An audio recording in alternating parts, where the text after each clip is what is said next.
started it. Life is a journey. Yeah, we are all traveling. Good wonder, here I have been traveling. Whole life is a journey. We are still traveling. Good. For the first. Darkies In Tech, a community of ecosystem builders, is aiming to become a major role player in the global tech arena. They aim to do this by empowering black innovators in the ICT sector. For more on this, we are joined by Nsako Mkiba, the founder of Darkies In Tech. Nsako, pleasure to have you on the program this afternoon, man. Firstly, tell us a bit more about how this initiative was actually founded. How did the brainwave come about? Sure. Well, first of all, Ntanta, thank you so much for having me today. It's a privilege to be here and to represent our community. So Darkies In Tech is a story that started in February 2021, based out of a moment of frustration of just the lack of transformation in the tech space. So I'm a founder myself, and trying to build my business was very, very difficult.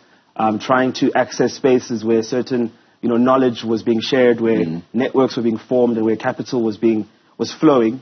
I usually found that when we did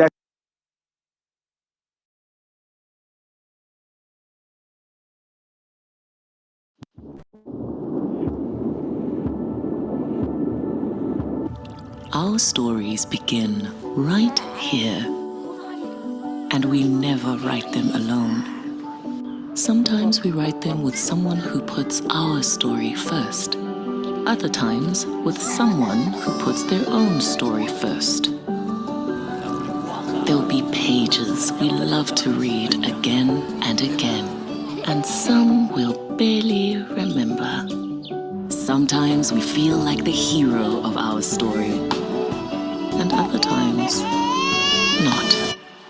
There are stories of dreamers, stories of creators, stories of strivers, stories of believers, and we're inspired by them all. That's why we invite you to write your story with us. Your story matters.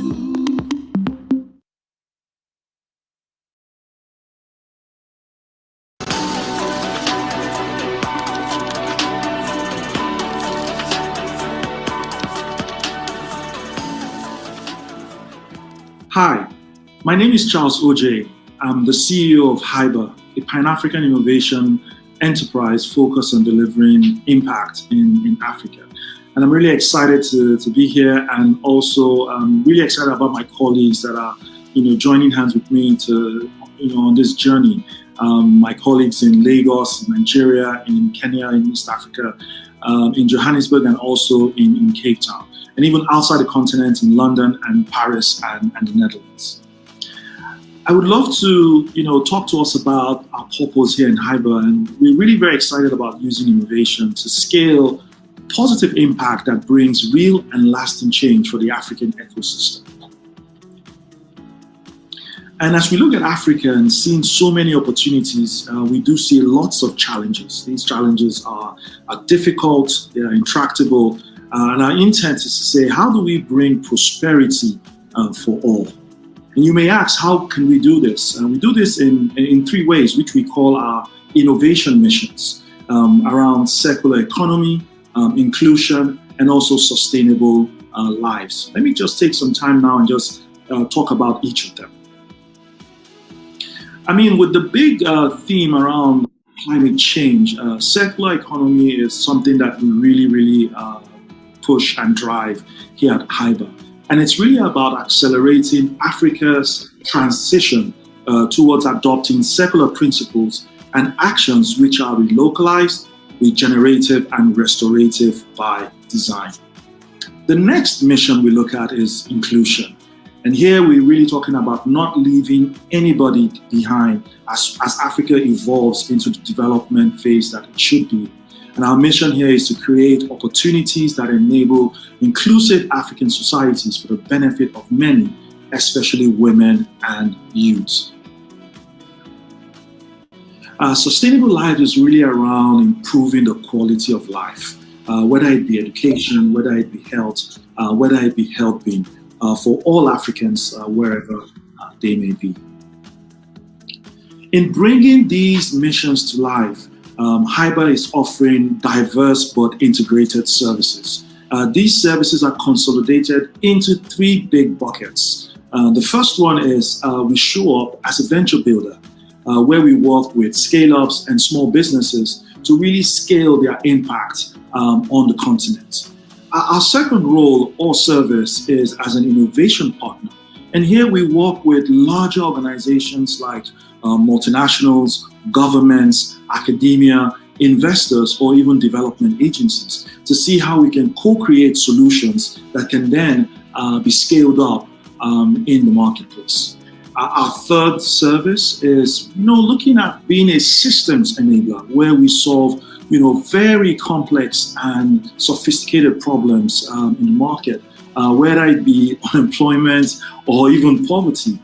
How do we collectively bring our resources and capabilities and design using innovation and, if possible, ventures to really transmit solutions and impact for the continent? So we're really excited about our work at HYBA, and we're looking forward to partnering with you and talking with you as we transmit impact on the continent using innovation. Thank you.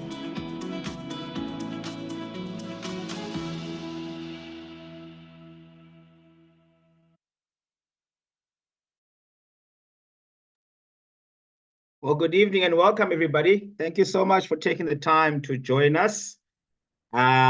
I'm not going to be here chatting too much because you're not here to see me or certainly see the things we are here to do. You're primarily here to listen and learn from our guest speaker, Theo Mseka.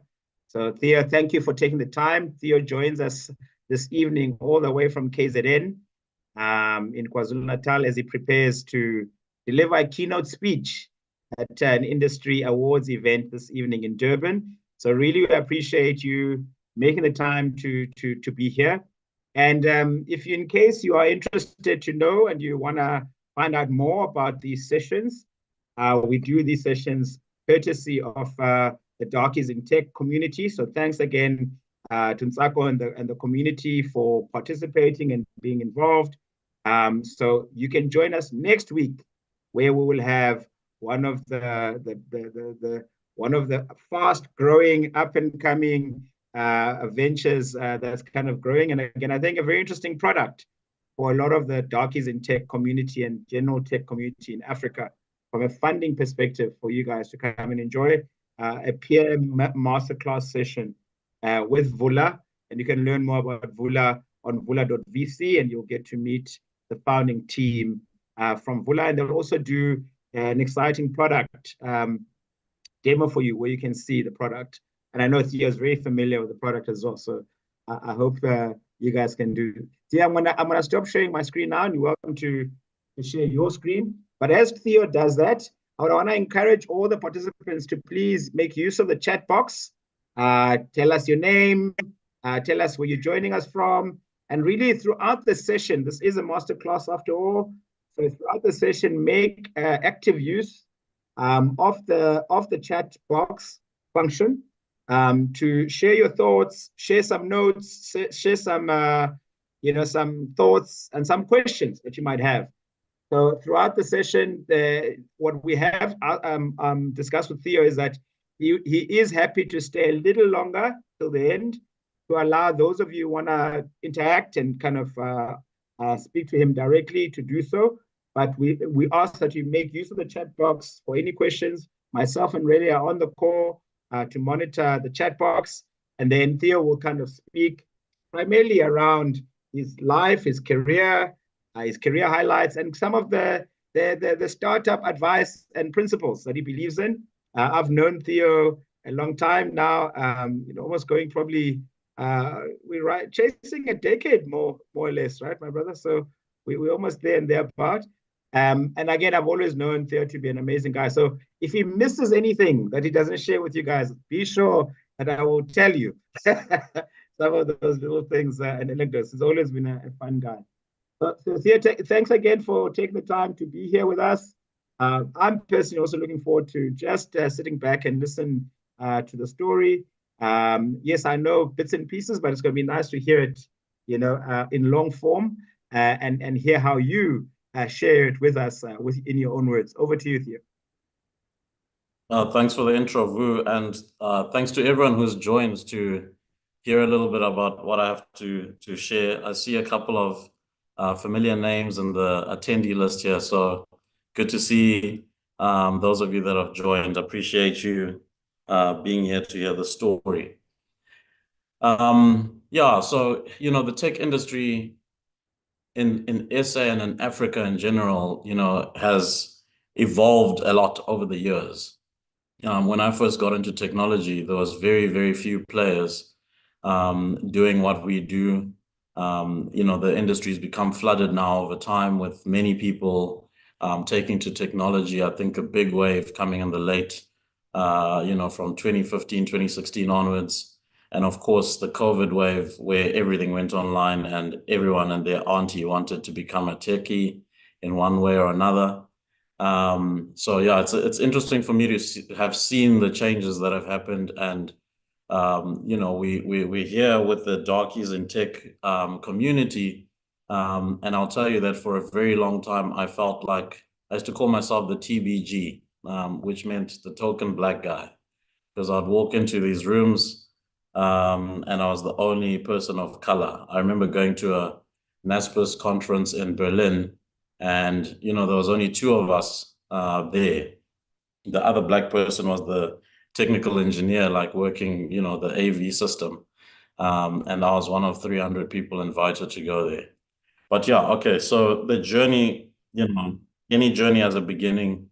And for me to really tell the story very well, I need to be able to start from the very beginning. I've tried to include a lot of stuff that, may be relevant to some, irrelevant to others, but I think it'll be good to go through that. So if I can figure out how to do this. All right, so those are the things that I'm going to cover during the session today. Quick background, studying. I had the opportunity to go to UCT, which I took for a short while. The early years in tech, starting my first company at 18, 19 years old, second company at 20, 21, and then taking what I call as my first job a few years later, and then international exposure, side hustles, taking L's. We all go through that, doing the abroad thing, and then the reason for coming back home. So that's what I'm going to cover. I'm going to fly through quite quickly because I actually love the interaction part of this.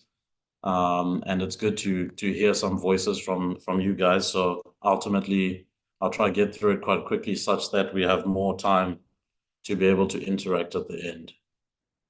So background, because yeah, every story has to start from the very beginning. So for me, I mentioned earlier, I was fortunate enough to go to UCT, but I was born to very, let's say, rural African parents. My mom had to walk 12 Ks with no shoes to go to high school, and my dad had to do the same. They were fortunate enough to get scholarships and things like that, and then they were able to send me to very good schools, and I ended up at UCT, where I fell in love with computers. I'd had exposure to the computers from earlier in my high school days, but at UCT is where I really fell in love with a computer, studying electromechanical engineering initially. And yeah, that's where I started my first company when I was 19 and ended up dropping out of UCT, but more on that just now. So that's my family. It's a very old photo. There's two members missing there, which is my sister's daughters. But yeah, that's a close-knit family and, a support structure. And as I said, fortunate enough to be able to go to great schooling. And ultimately, at the point where I wanted to be able to quit school and do my own thing, my parents supported me through that. And I was lucky to have them and have them contribute in such a positive manner to my upbringing and supporting my trajectory as I went through. The very first computer that I owned, the 386 Windows machine, it had a floppy drive, which some people on the call might not know what it is, right? But yeah, the use of that machine for me at that stage was largely to play a game called Prince of Persia, which in comparison with some of the gaming today, it really was archaic. And, I'm a little embarrassed to say that was my beginnings to computing, that and the snake thing, by the way. And this was, Prince of Persia, the version I played was released in 92, and it was very 2D, and you can see how jaggedy the edges are and things like that. I'm sure some of you on the call can probably build something like this within a few days these days. That's how advanced technology has gone. So early tech inspiration, my high school physics teacher doubled up as the computer lab administrator at the school that I went to, Mr. Matatu. I'll always credit him with giving me the inspiration to understand computing, how computers worked. He built, my mom was a dentist, and he built her patient's database, management system, so she could move from using these patients' cards to having the cards on a computer to understand very quickly what was the last procedure done on this client 6 months ago, right? So I was curious how that system worked, and during the holidays, he would teach me how, a record would be typed into the Windows form and then stored in the database in the background. The whole thing was built in DBase 5. And yeah, I learned a little bit about, the interface and how to add a button and things like that when I was in high school. But, in high school, you don't take anything seriously. Things really started to become important to me computing-wise when I got to UCT. So I got to UCT, and I found the first year for most of the things I was doing relatively easy. So I ended up spending a lot more time on the things I wanted to know, which was computing. But during my first year, I had a girlfriend who introduced me to her best friend's boyfriend, and his name was Chris, who was studying botany. Botany because he didn't want to work behind the desk. He wanted to be out in the fields, checking out vegetation and things like that. But Chris and another friend of ours called Pete, they used to have a small business called Packet, where they sold computer parts to other students on campus. So if you needed a new graphics card or a keyboard, mouse, you would buy it from these guys. And what ended up happening was one of their family friends needed their office network to be built. It was an NGO, and ultimately they needed help to, lay the physical, cat cable around that office. That's me and Chris, by the way, a long time ago. I hope I still look the same. If I tilt my head like this and have that little smirk, you guys might think it might be the same guy. So yeah, during that time, I went to help them to build this office network, like wiring physical cable. And then the guy who was running that NGO said to us, "Hey guys, I need a website. Do you guys know anything about this?" And I'd taken one course during my electromechanical engineering days, and I said, "Well, if you give us a chance, maybe we can build you a website." And ultimately, that weekend job ended up changing my trajectory and my interest. And that was a big turning point in my life in general, not just my career. Because we started to, where we started was going to Google, and that was a very early version of Google you see on the right there. And we actually typed in how to build a website because, we didn't know.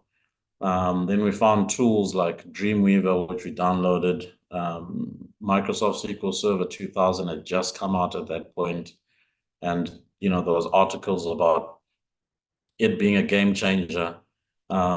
Classic ASP was the first language that Dreamweaver suggested people use, so that's what we ended up working on, which was really horrible when I think about it, but learned lots of lessons about how to write clean code and reusable code during those days.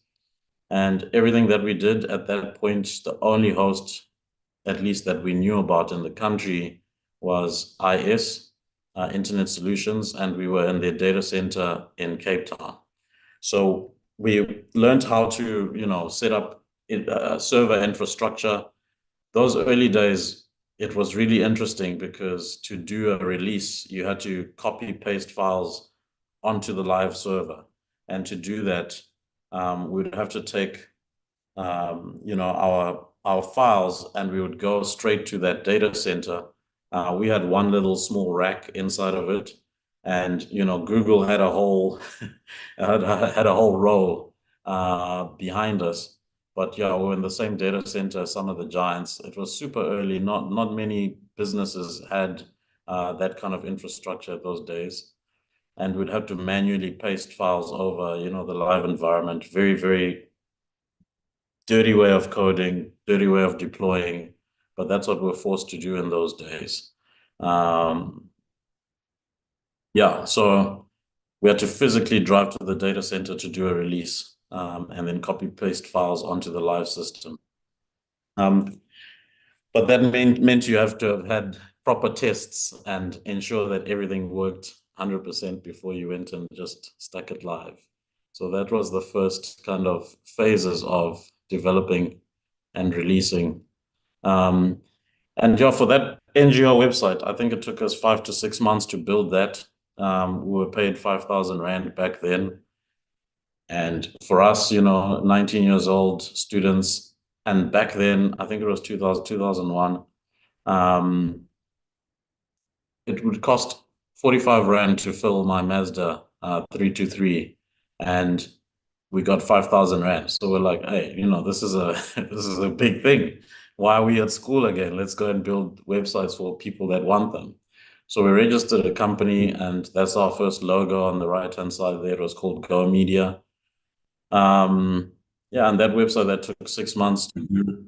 Today, it would take someone less than a week, maybe even, one Saturday, someone could build that. But technology has come a long way in the last 20 odd years. So yeah, we created Go Media, and at that point, halfway through my second year at UCT, I decided to drop out and focus on building that business. We worked from a garage in Hart Bay where we lived for the first 2 or 3 years. But then we started subletting from a real estate agency that had a space in their office. And we took the little corner room, which you can see on the bottom left there.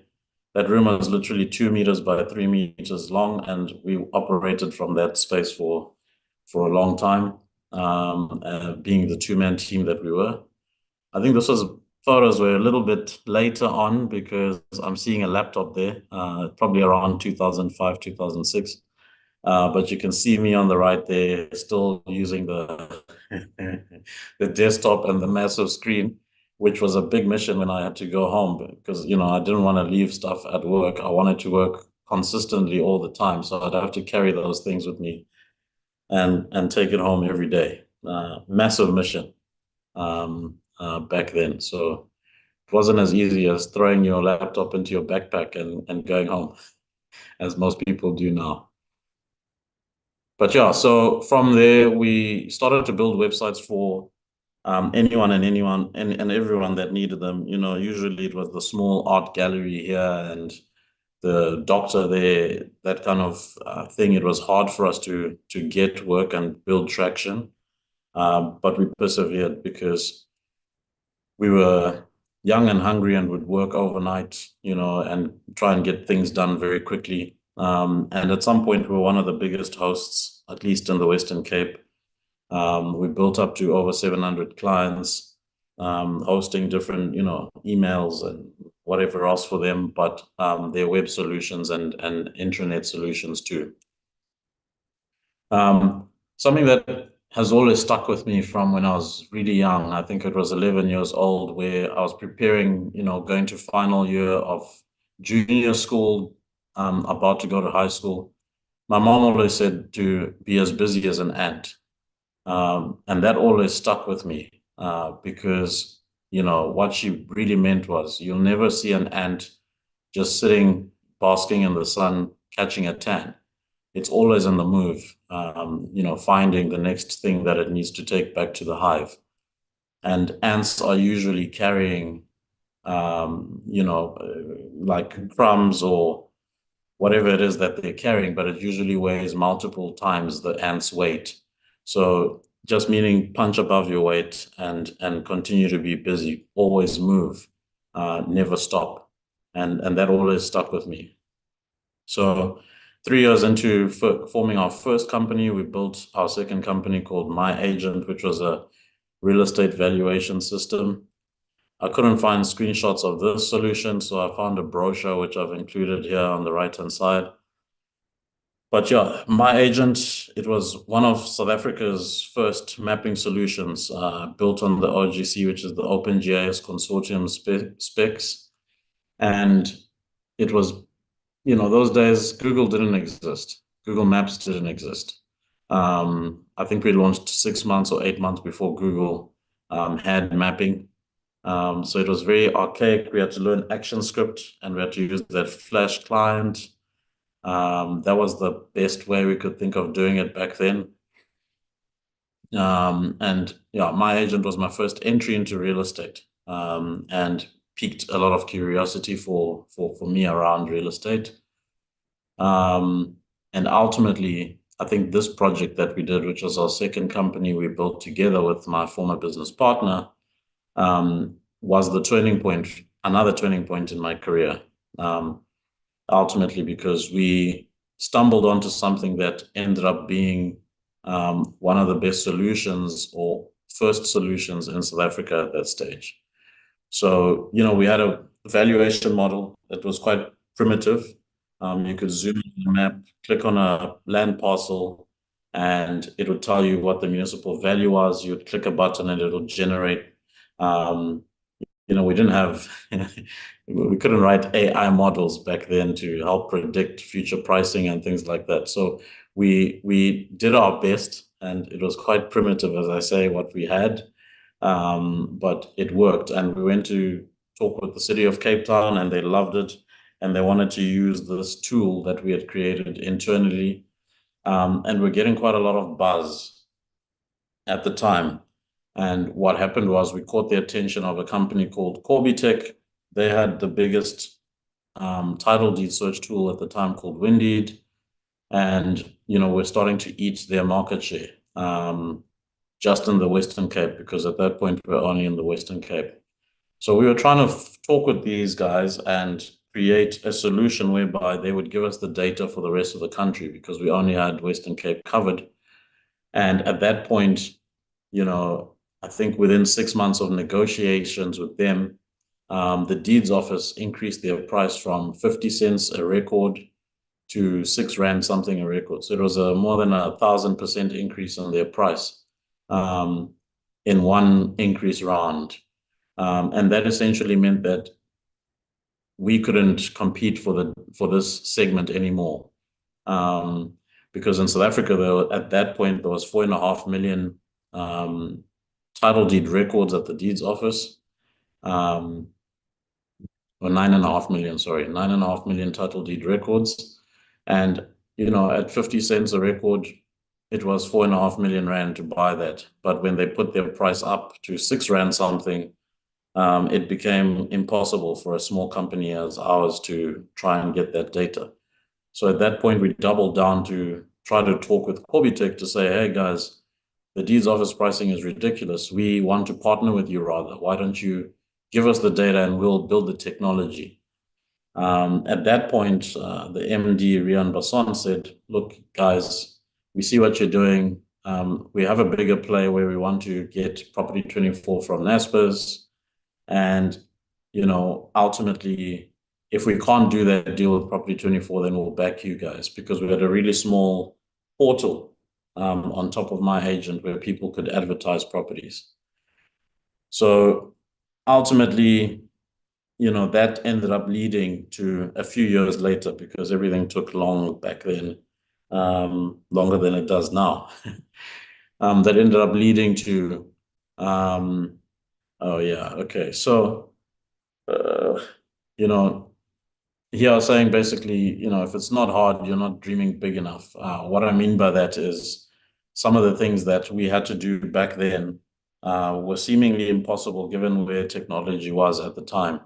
And I see a lot of, startups today where people are trying to build technology for the future.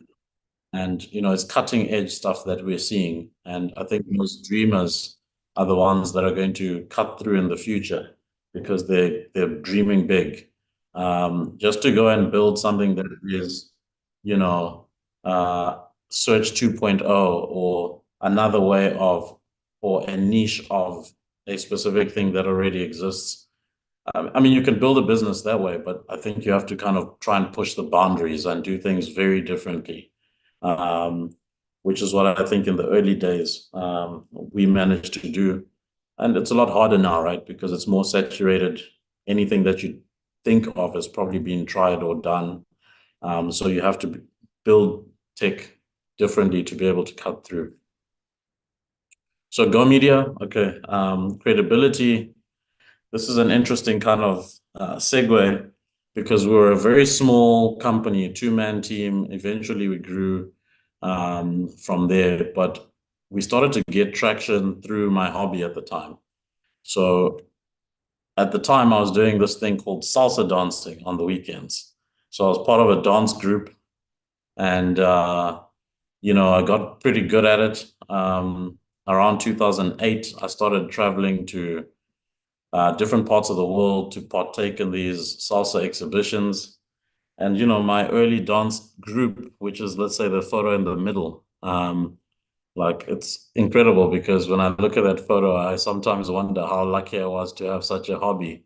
The guy on the bottom left, let's say, yeah, his name's Ryan Hill. He's the head of Universal Music Publishing, biggest guy in music in Africa. And he signed Burna Boy, for example. But we met, on the dance floor, like doing something that we loved on the weekend. And I mean, I can mention a bit about the others, but for the sake of time, I'll skip. But the idea that I got at that stage was I was traveling to, Germany or Croatia or New York to go and dance. And while I was there, I'd try and find, agencies that were outsourcing work to India. And so we managed to find a German agency that would give us a chance. The time difference between us and Germany was small enough, like an hour in the winter and the same time in the summer. And so they'd outsourced to an Indian company for a project which they'd given them 6 months to do. So we said, okay, give us the same brief that you provided that business, and we'll do the work pro bono on the side. And then you guys can compare the quality of the product at the end. And because we want you guys to give us some of your work in the future. So we took on this project a few weeks after it had been briefed to another company. We delivered within 2.5 months. It was a 6 months kind of project. We delivered within 2.5 months, and then they had to wait for the other company to deliver their side. And when they compared the end product at the end of the day, they would have chosen ours. So from that point onwards, we started getting work out of this German agency and others like them, because we now had a portfolio of international work we could showcase when we wanted to go to pitch to the next agency somewhere else in Europe. And all of that was made possible because, I would go for 2 weekends in a row. The first weekend would be in Hamburg, Germany, the next weekend in, let's say, in London. And in that week, I had 5 days where I'd be working remotely but just doing my own thing. And then eventually I thought, no, wait a minute, let's use this time to try and get, earn euros living in South Africa. And that's what made us end up going to do these pitches at the agencies. But if it wasn't for salsa dancing, I wouldn't have been there in the first place, So my hobby ended up building indirectly credibility for our business. And yeah, so the German agency we worked for, we started to get bigger and bigger projects as we went on. I mentioned about the pitch and the risk project that we took on, but yeah, our company ended up building so many different projects. Like we built the World Cup 2010 ticketing engine, which again was a big challenge, because it was the first project that I, had experience in building a website that needed to be in 18 languages. And some of them were hard, like, Chinese, Russian. Those are hard languages because you need to have the Cyrillic and the Latin. It ends up being two languages you have to cater for the one. And also multi-currency support for a platform. It was the biggest project at that stage that I'd been a part of. And yeah, it's one of the things I'm proudest of in my career. But again, if it wasn't for going to the German agency, we would never have been considered for those kinds of projects. And the engine that we built for this ended up being used for the cricket 2011 and the rugby 2011 as well, the World Cups for those. It was a really robust engine, the way that we had built it. And some other clients we ended up doing while we were still at Go Media was, we built something for Total, which was an oil spill response system that they used mainly in West Africa, Angola, upwards. We built Investec's first public-facing website for private wealth clients. Knightsbridge, which is responsible for, I'd say, 90% of, guest house bookings in South Africa. That engine we built in 2008, 2009. And my former partner and that business, they're still kind of maintaining that product, 15, 16 years later. So that small business that we started in a garage and had a 2 by 3 meter office ended up supporting over 700 clients, 800 projects, and we grew to a 15-man team that did websites such as the World Cup website for South African World Cup soccer. And we are I think we're the first, or one of the first companies in South Africa to adopt Scrum methodology, which I think is, most people in technology would utilize either, a version of Scrum or their own version of Scrum or some sort of Kanban. But we're the first to do this, and I took that to Tech, where I got what I call my first job. So coming back to the story of negotiating with Tech to try and get data for the deeds office, I think it was 2.5 years later, they finally did the deal with Naspers, where they bought Property 24 from Naspers, and then Naspers bought them, a controlling stake in them. And then, this was a time before big businesses believed in remote work. So the Property 24 team was based in Randburg in Joburg at the time, and Tech's headquarters was Newlands in Cape Town. So they offered people to move to Cape Town, and only one person wanted to move. So they had to rebuild the entire team. At that point, the MD remembered, hey, there are these kids that have built a real estate system that we wanted to buy if this deal didn't work out. So they called me and said, would you be interested in coming and running Property 24? So at the time, it was a difficult thing because we were in the process of building the World Cup website. We hadn't finished that. And, I'd gotten this offer to go to Naspers, which is one of the biggest investors in technology globally. And it was a really big decision for me to make at the time. So I said to them, look, guys, I'm working on the World Cup, ticketing website, and when I'm done with that, then I'll be happy to come and see what you guys are doing. And by the way, that ticketing website, if I just go back, that was very scary. I don't know if some of you would have watched, Seth Blatter, the president of FIFA at the time. They picked the names out of, say out of a hat. It's not a hat, but I don't remember what it is, right? So they picked the names of the countries to say what pool they're in. And they do that. It was 20 teams or 30 teams, I can't remember the number.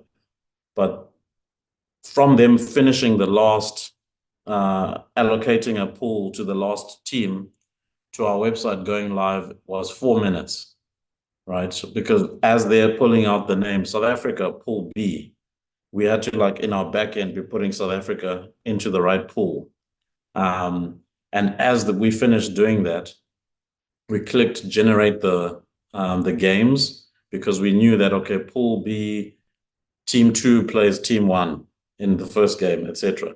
So we had to put the names in the right sequence, and then we generated everything. And we were live within 4 minutes of them pulling out the names from the background, from the allocating the pools. And within 7 minutes of that, we got the first order of $40,000 on, like, the hospitality packages. So the kind of pressure that we were under in the back of that kind of room where all the stuff was happening was huge. I've never had such pressure in my life, because I knew the world is trying to book these tickets, and within 7 minutes a $40,000 purchase happened. So super high pressure. And the amount of traffic that website got, the recording stopped. Vu, if you can do something in the background. I'm going to continue though. Perfect. Recording in progress. Okay, so the kind of pressure that we were under was immense, because the world was watching and everyone wanted to get tickets for that World Cup. But what we built was bulletproof. It never went down. Get back now. Thank you. Yeah, what we built was bulletproof. It never went down and continued to work, which is why it was such a great project. So after we'd finished that project, then I spoke to the guys at Tech and said, okay, I'm ready to now, because everything we'd done up until then, I was learning and doing. And I knew that Naspers had a lot of very smart minds, and I would learn a lot by joining them. And also I was looking to get, like, more international experience. So I ended up selling my shares in that first company and the second company to my former partner. And I went to join Property 24, which was my first job. So that was November 2009. I ended up joining them. And yeah, I was number 3 on the team. So remember, I mentioned that no one wanted to move to Cape Town back then. And as a result, they had to rebuild the entire team. So I joined as the head of product, chief product officer, but I did a lot more than that in the beginning. And yeah, it was a journey, this, because Property 24 was a little bit weak back then. So I'll explain why here. So Property 24 was half the size. The red line is private property. Property 24 was half the size of private property when I joined. And you can see this shop, this is maybe August 2010, was a year, 9 months after I joined, 10 months after I joined. But from there, it starts to climb and go up and to the right. I leveraged a lot of the experience I got from the Go Media days, building websites for art galleries, the FIFA World Cup website, the search engine optimization, all of that stuff. So it might seem like you've got a relevant experience in some niches that, maybe don't matter towards the role you're doing, but you can leverage your experience to be able to bring it all together and literally build a monster, because that's what Property 24 is today. It kept rising to the top from being half the size of number 1 at the time to being, 4 or 5 times the size today. But it all happened very, very quickly back then. It took 2 years to become number one in South Africa. So what ended up happening? 3 years after I joined, we ended up, taking that platform international. We've created a business called Domofond in Russia. It was a partnership with one of the big classified businesses that Naspers owned in Russia. And we went from, essentially it took 14 months to be number one in Russia from zero traffic. And I would have to travel there, which I made a few mistakes in the early days of going there, but I'd have to travel to Russia 2 or 3 times a year and spend 2 weeks. Note to anyone who wants to go to Russia, it's a really beautiful place and it's visa free for South African passport holders. Just don't go in winter. Minus 30 degrees, minus 25 degrees. It's not fun.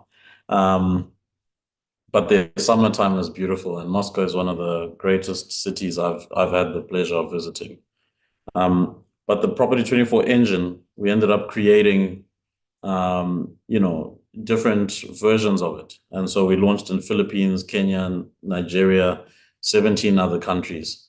But the Russian project was the most exciting one because of the scale of Russia.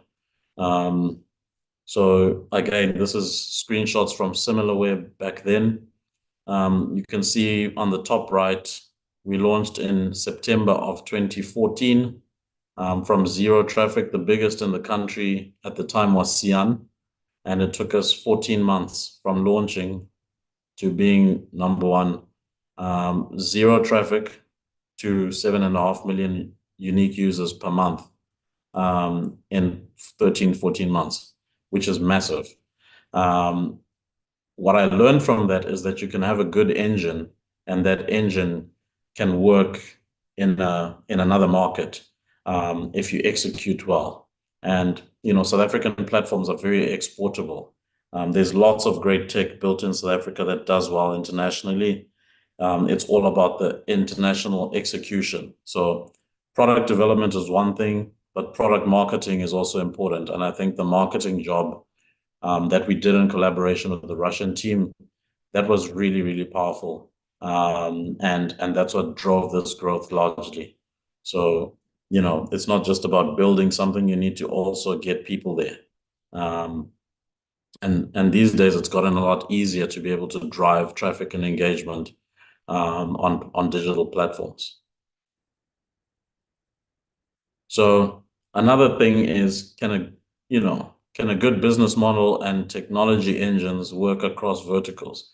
Because it's easy to say, yeah, okay, you took the Property 24 platform, you added the Russian language and the Russian listings, and you ran because you understand the niche. It's easy.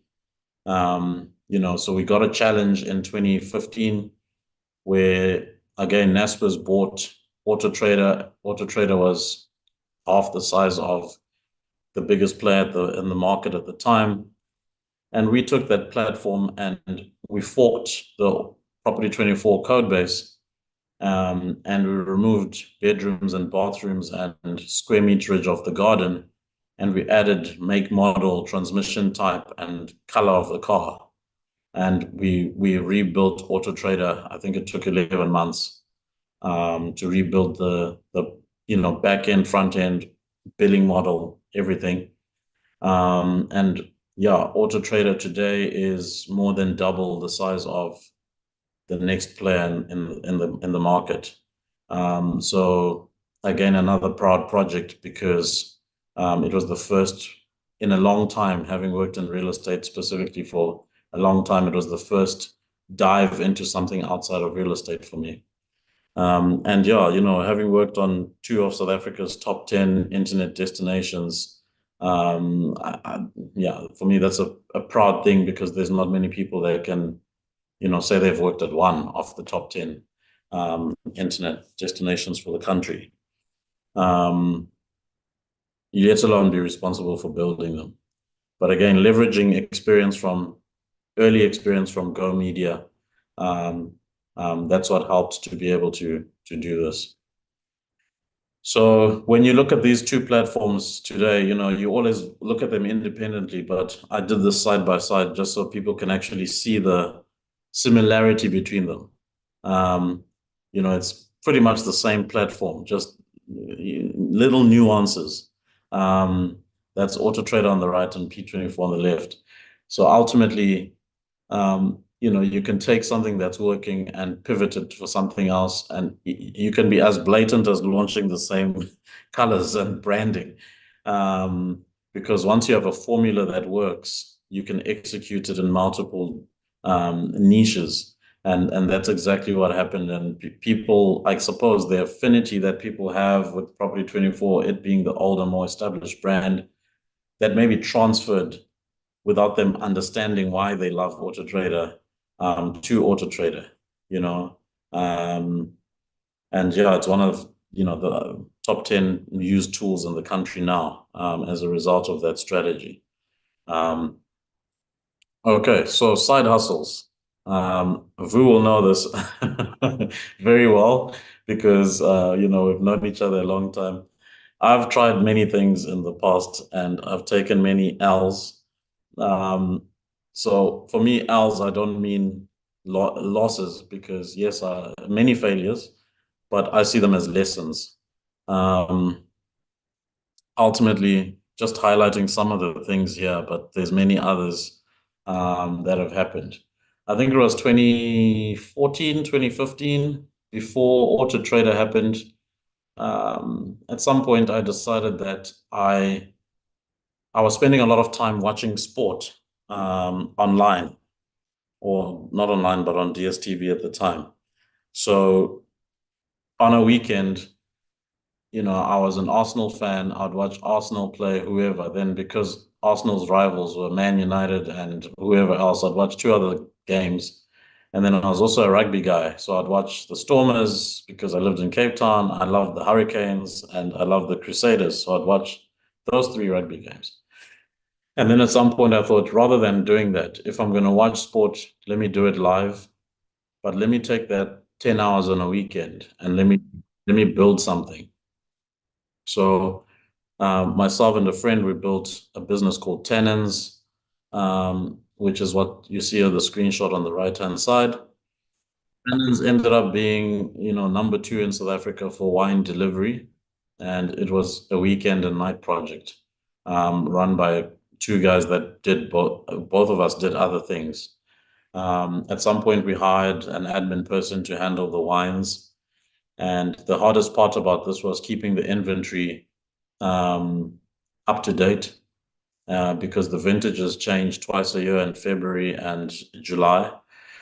So we would get our friends that we knew and would hire students. And I forgot to put those pictures in, but I would have a table or tables with 20 people for 3 days in my house, just updating, the imagery and the details around, the 2014 single block Chenin Blanc becoming a 2015, and you have to change the bottle and everything with it.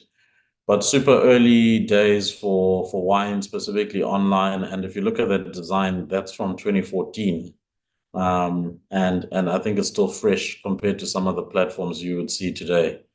We ran that for 4 or 5 years. When I moved to Turkey, my business partner for that venture didn't want to continue with it, so we shut it down. Other things tried. Ticket World was, I was doing events at the time, All Out Salsa Festival, which is the big one. But I built something called Ticket World, which I thought I would compete with CompuTicket with at the time. Today there's 5, 6 different ticketing platforms. Back then there was only CompuTicket, and I thought the user experience of it was horrible. So Ticket World actually was working quite well. Why didn't it work? It didn't work because I had a job and I didn't have marketing money to compete with CompuTicket, ultimately. But the lesson there was, if you've got something that's working, double down on it. Don't be afraid to go out there and seek funding and jump into it. Because if I'd done that back then, I think it could have been the biggest ticketing platform, not just in South Africa, but probably for Africa. Maybe another one I can mention is Fanyakazi. Fanyakazi was a micro jobs platform early on, also around 2015. The concept there was to get service providers to register, and then people could book based on reviews. So yeah, businesses such like Sweep South and Domestly and whoever else has come along after the fact. I think those guys have done well. And, I'd identified that niche very early on and built a trial version of it. But again, at that point, I was enjoying, the Russian project and Auto Trader, and I didn't want to quit my job to go and run these side projects. But those are all things that I think, as entrepreneurs, we shouldn't be afraid to try.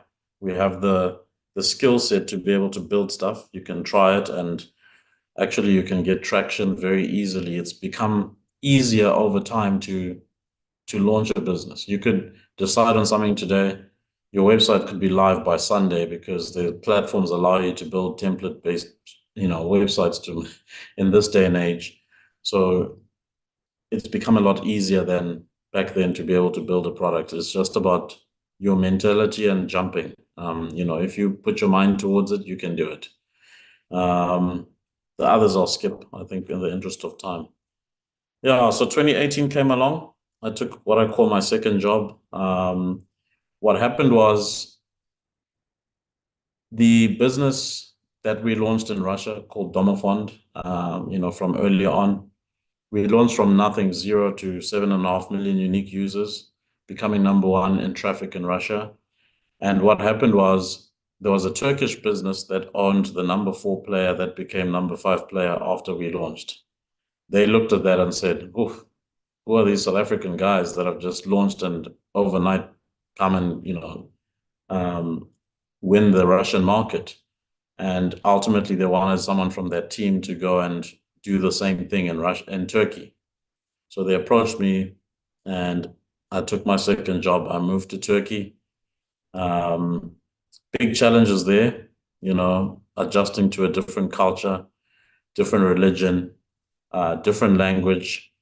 But I moved anyway. And yeah, there were lots of challenges. So language barrier being the biggest one. The business had 250 people, but less than 10% of the staff understood English. So I was forced to learn Turkish, which took me about two and a half years to learn. By the time, I was leaving, I was quite proficient in it. I took it very seriously to learn the language because, I was the CEO. I can't stand and give a speech to 250 people in English when they don't understand it. You need to be able to greet everyone in the morning as you walk past. Otherwise, what kind of leader are you if you can't communicate with your team? But yeah, that was very difficult. Turkish is a hard language to learn. And, if it was like Spanish or something, I would have probably learned it a lot faster. And also continued with it after leaving because, Spanish is spoken in a lot more countries. Turkish is only spoken in Turkey. So, it's not a language that you'd get use of outside of being in Turkey. There was lots of pressure on my family at the time because, yeah, difficult moving, being far from family support structures, etc. And then Turkey itself was a tough country to move to because of its economic and political challenges that they had. For context, when I moved there, $1 would give you 3.25 Turkish liras. By the time I left, it was $1 gives you 30 or 33 Turkish liras. So the Turkish lira, yeah, it got decimated in 4 years. It literally lost 1,000% value. And we're living in times of 120% inflation. Interest rates, crazy, 23, 28% interest. So in South Africa today, we're under pressure, we're crying at 11.75 interest, but consistently for 4 years in Turkey, 20-something% interest. Really difficult. But despite those challenges, the business that I went to join is thriving. From my second year onwards, we were growing our customer base 50% year on year. Retention rate increased 300% from the time I joined, and lead gen more than doubled. So if they were doing 1 million leads in year one, in year two, they were doing 2 million leads. And the big thing there was, I got there, the technology wasn't up to scratch. I had difficulty with the CTO then. We parted ways quite quickly, and I was the interim CTO for 2 or 3 months. And I was fortunate enough to meet a guy who had a startup in an analytics business. And I, negotiated to buy his company, which then meant that, it was an acqui-hire type of thing. So that guy ended up becoming the CTO of the business, and he had 14 techies that ended up joining us and forming the base of the company. And then I also built the product plan in terms of what we would do. And from the time we started, with the right-click new project, basically, it took 9 months to build pretty much what you see today if you go to the HepCMLuck website. So again, leveraging experience from Property24, knowing how the market and niche works, we're able to then do that for the Turkish market. 2022, COVID hit. 2020, as you guys would all know. 2022, I was like, I've lived through 3 years of this thing, far from family. I hadn't seen my wife at the time, she was stuck in Cape Town and I was in Turkey. We were separated for 2.5 years. So I decided that I wanted to move back. And in looking for what to do and to come, I ended up joining the Better Home Group.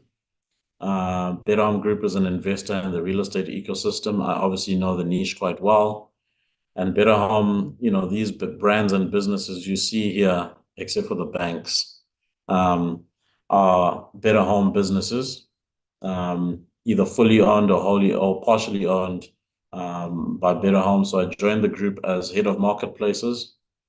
And my aim for joining was to build this end-to-end transaction model where from someone looking for a home to buy, rent, or rent out or sell, all the way through to the transaction happening. There's multiple touch points, 16 different touch points, and Better Home has a few businesses along the way, like agencies like Remax, where you deal with the agent, or if it's a development, you deal with Red Eye. And, if you need a mortgage, you deal with Better Bond or Mortgage Max in partnership with those banks, and the SwitchX is what does the mortgage switching. If you need data, there's Loom that will give you a report to say, what is this property worth? If you need insurance, there's BetterSure. So that end-to-end transaction model is what I was focused on until recently, where, it made sense for me to be more involved in the place where I have deep experience in property and private property. Recently, having been supporting the business from, let's say, the group level, they decided that rather I should use the experience I have in this niche and run private property directly. So as of the 1st of May, which is quite recent, I became the CEO for private property. And I say that it's full circle of SA real estate because, I'm now basically trying to undo what I did 10 years ago or 12 years ago with building Property24 and making it so strong. I now need to elevate private property to compete with my former self. So I call it shadow boxing, and that's what the image on the right-hand side is. And right now it's day one or month one, let's say. And ultimately, when you wake up in the morning, this picture that you're seeing now on the right, that's the sunset look. Imagine the sun behind, that guy's me standing there, right?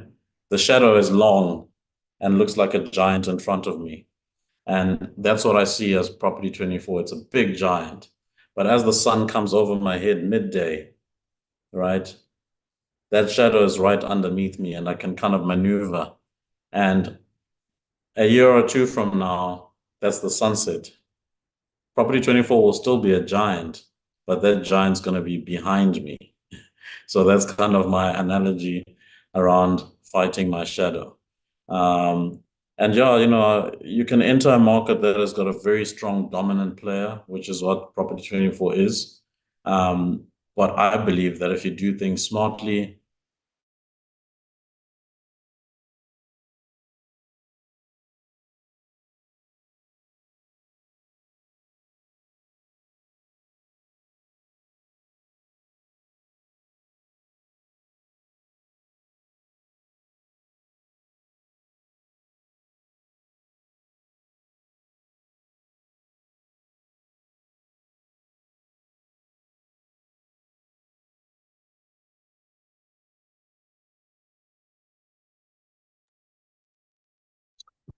Are you there?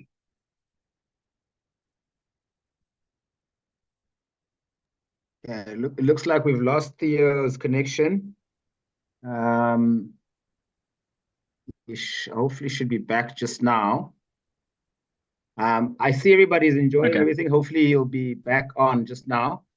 Let me just see quickly. While we wait for him, I just want to remind everybody that we've got next week's session, which is from Vula. And so you can continue to RSVP via the link tree. The details are already there. And you could look out for the next session that's coming. I know he wanted to be quite interactive. I hijacked him while he's busy preparing for an award. So again, I'm not sure if that's maybe got something to do with it, but he assured me that it was going to be okay. And I'm still wanting him to add some of his. There he's back. There you go. Are you there, big guy? Yes, I am. I got kicked out. I think my internet is in the hotel. Apologies. I think okay. The video is coming. Yeah. So please tell me when I'm back. I had one slide left. Yeah, can you hear us? Yes. I thought he was back for a second. Yeah, he's back. And again, I can hear him. I can hear him. His life experience. I see he's trying to switch his camera on. We can hear him. Maybe try with the camera off. I'm not sure. Just at least we get the audio. Oh, he's back. Camera on, everything. Okay, yeah, I think he's back. All right, are you back now? I'm back, but you can't hear me. Oh.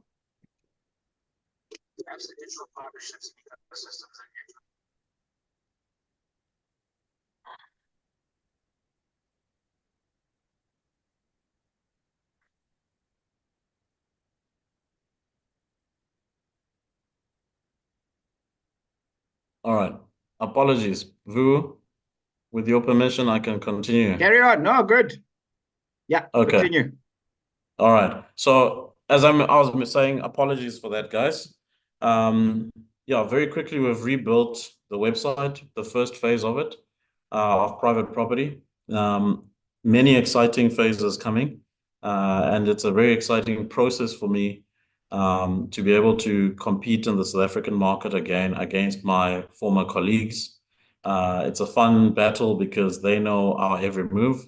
So we need to box very smartly. They also have deeper pockets. So we have to be very clever about our marketing initiatives. So you guys, please keep an eye out for private property. Definitely if you're looking for a home, that should be your platform of choice. Check us out. Support the underdog. Amandla. Okay. So if I can continue. Yeah, hobbies. I think this was the last thing before we get to the interactive phase. My hobbies have shifted through the years, you know. I started off with salsa dancing in the early days, and now, as I get older, I can't travel that much to go to these events abroad. So I've created, you know, I play golf these days when I can spare the time, and I'm also getting a bit into music production. So that's my working from home desk over there, which you can see on the right-hand side with, you know, keyboards and drum machines and turntables on it.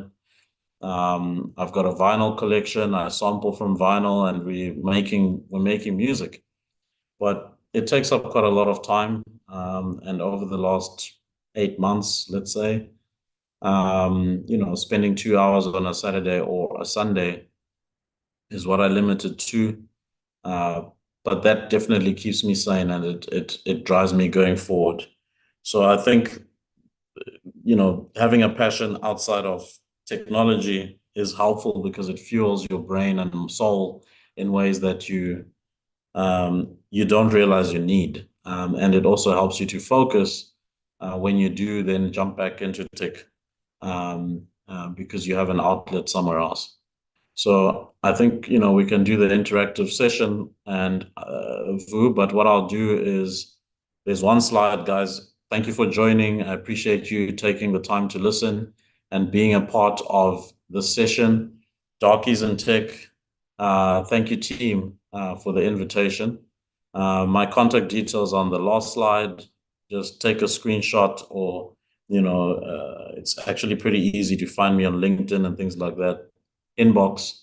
If you have a technical challenge that you need assistance with, very happy to help. But on the last slide is my details, plus also a snippet of one of the songs that we're busy making from my home studio, which was inspired by Zex Bantwini. Hopefully the sound is shared. I don't know if I redid that on my second time sharing now, but here we go. I'll leave it for 30 seconds and then Vu can jump in.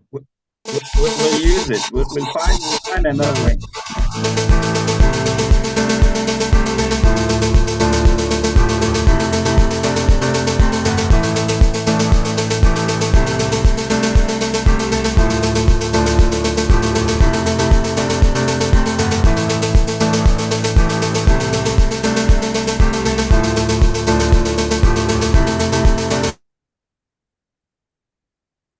So before we all jump off, I wanted to quickly just ask you, Theo, 5 things for me that you want founders to do when they're thinking about product, when they're thinking about scaling, when they're thinking about expansion and growth, when they're thinking about building a product.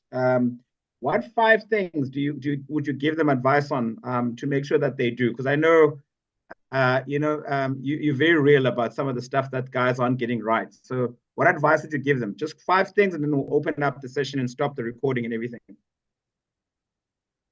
Look, maybe can I stop sharing? We think it might be easier.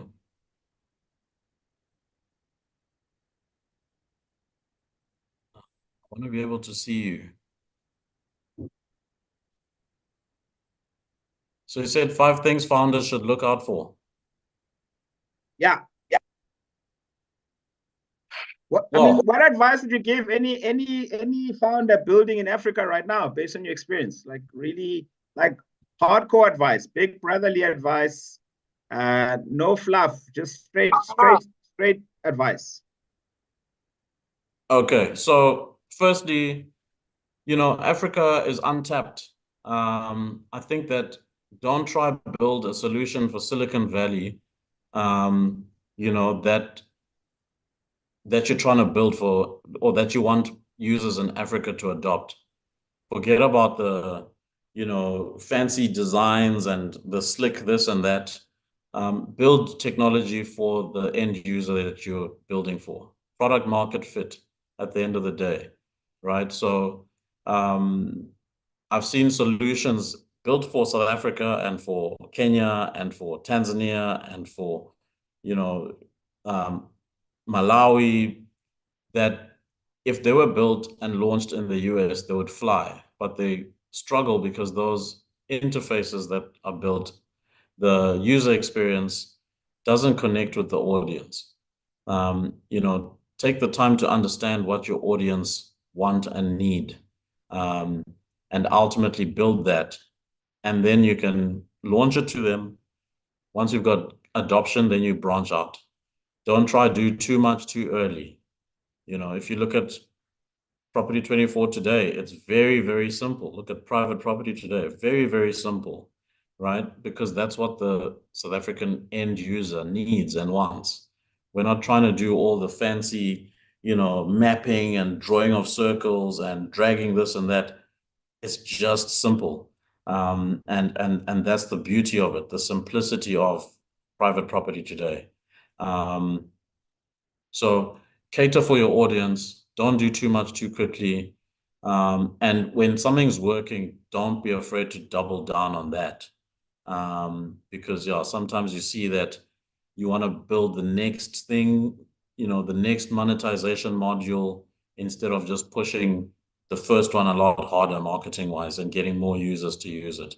Those are common mistakes, and we see it very often. And the conversations we have, fortunate enough to know Vu a long time. So the kind of deep conversations we've had together, those are the things that I just try to echo here, because I think founders tend to do too much too soon. Rather have a simple product that caters for one little thing and does that very well, and everybody loves it and uses it. That's kind of the approach that I'd have for African founders. Great stuff. So I want to give everybody a chance to interact, and I know you still have to. You've got an event coming. You have to freshen up and look all CEO ready. So we're gonna give Theo I will give you guys the next 23 minutes for Q&A. So let me quickly stop the recording. Thanks to everybody who joined us online. Really remember to join us again next week. We've got the amazing team from Vula joining us from London in the UK next week. Check out what they'll be doing. And again, they'll be unpacking their founder journey, talking through some of their challenges, as well as doing a product demo for you guys. And again, I'm sure you've heard one or two things about the Vula platform. I see it gets mentioned quite a few times on the Darkies In Tech community channel. So you get to interact with them and get to basically see what they're doing and building out of the UK into the rest of the continent, Africa, and the journey that they're going in doing so. So thanks to everybody online. Thanks to everybody who's watching this the recording, and hopefully you found the session useful. For everybody else, we want to encourage you to stay on the call, on the Zoom, and then you'll be able to address some of your questions and some of the interactions to Theo. We'll try and go back to the chat as far as we can. So thanks to everybody on the YouTube and